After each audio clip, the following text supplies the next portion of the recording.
I can pick out any two notes on the piano keyboard and play them simultaneously, play them at exactly the same time. But how that's actually going to sound is going to vary considerably depending on which actual notes I pick. Let's run a little bit of an experiment. Let's pick two notes at random and see what they sound like. And I'd like to start, since we're in the treble clef, let me start with the E that is just above middle C on that first line. And then let me play with it, let me play the C that is one octave above middle C.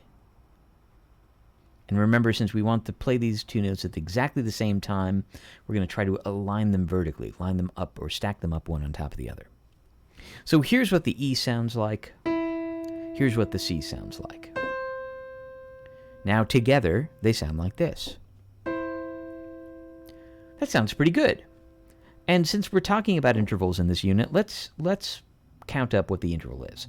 So we start on E, that's 1, F is 2, G is 3, A is 4, B is 5, C is 6. So this is the interval of a sixth. Let's pick another two notes. Let me pick the F this time. That's right above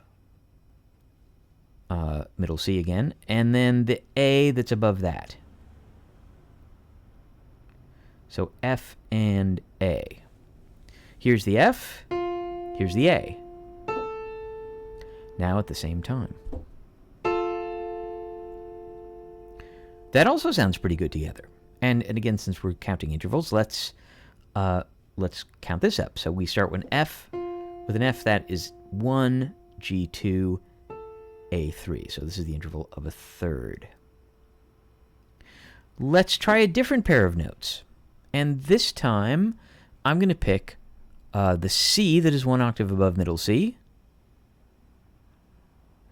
and the B that is directly below that. And since I don't have quite enough room to put them directly on top of one another, I'm going to sort of just nudge the B over to the right a little bit, so I have the room to fit them both in. So here is the C, here is the B, here they are at exactly the same time.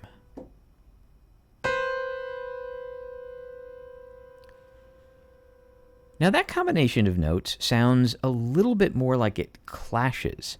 It sounds perhaps even like I just played a wrong note. Since we're talking about intervals, let's count up the intervals here. We have from the B to the C, we go B1, C2. This is the interval of a second. So there's something really different about the way that these first two intervals went together, the sixth and the third, which sound like they belong together, and then the second that sounds like it clashes. And that is the difference between consonance and dissonance. The concept of consonance and dissonance is always a concept that's a little bit tricky to put into words, and I never feel like it quite captures the phenomenon of what we hear, but it's quite easy to hear.